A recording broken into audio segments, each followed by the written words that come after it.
मुख्यमंत्री बळीराजा पानंद रस्ते योजना आता शासन निर्णयसुद्धा आला, त्यासाठी समित्यासुद्धा गठीत झाल्या। हे शेत पानंद रस्ते कसे होणार त्यासाठी शासनाकडून निधीसुद्धा दिल्या जाणार। ज्या शेतकऱ्यांनी अतिक्रमण केले त्याचं अतिक्रमण काढल्या जाणार।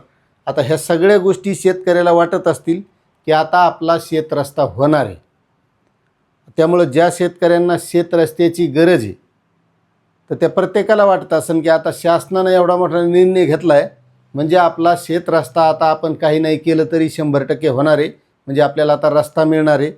आणि ज्या शेतकऱ्यांच्या शेतामधून रस्ता जात असेल तर त्याला वाटत असेल आता हे व्हायला नाही पाहिजे।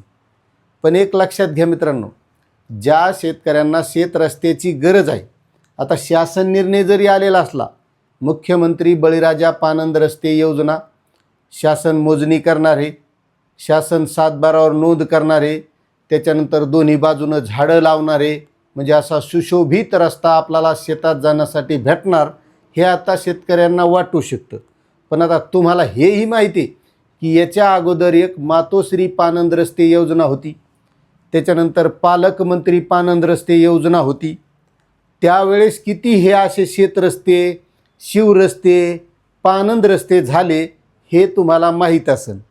मग आता ज्यांना खरंच या शेत रस्त्याची गरज आहे तर आता त्यांना काय करावं लागणार आहे, कारण हे असे सहजासहजी शासन निर्णय आला आणि मग लगेच आता तहसीलचे कर्मचारी येणार, भूमी अभिलेखचे कर्मचारी येणार, लगेच आपला शेत रस्ता पानंद रस्ता मोजणार।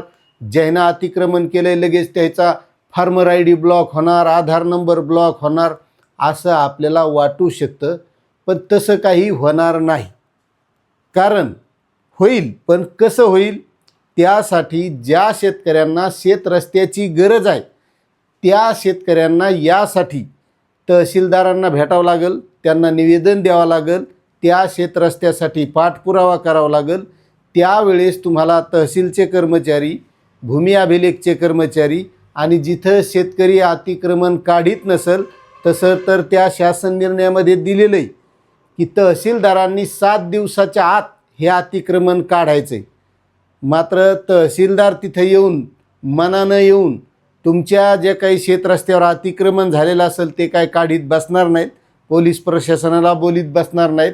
आणि ह्या सगळ्या जर गोष्टी करायच्या असतील तर आता सध्या एप्रिल महिना आता चालू झाला आहे, मे आणि लगेच मग पावसाळा लागतो, त्याच्यामुळं नंतर काय हे शेतरस्ते करता येत नाहीत।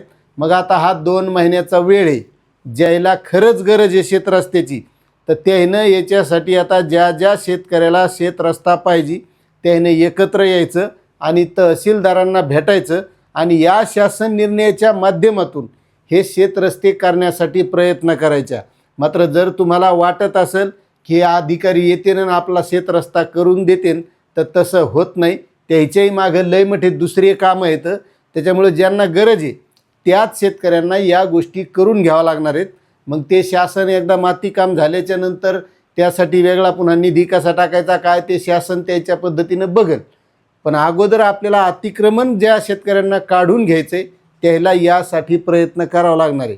आता बऱ्याच शेतकऱ्यांना असं वाटतंय की होऊ नये, आपल्या वावरात आपलं नुकसान होईल, मग त्या शेतकऱ्याने सुद्धा आपली जी काही 7/12वरली जमीन आहे, आता शेतरस्ता जो आहे नकाशावर आहे त्याप्रमाणे तो होणारच आहे, मात्र तुमचंही नुकसान शासन करणार नाही। आधार का ब्लॉक, फार्मर ID ब्लॉक जर तुम्ही अतिक्रमण काढलंच नाही तर त्यावेळेस हे होऊ शकतं, कारण शासनही शेतकऱ्याचं नुकसान होणार नाही।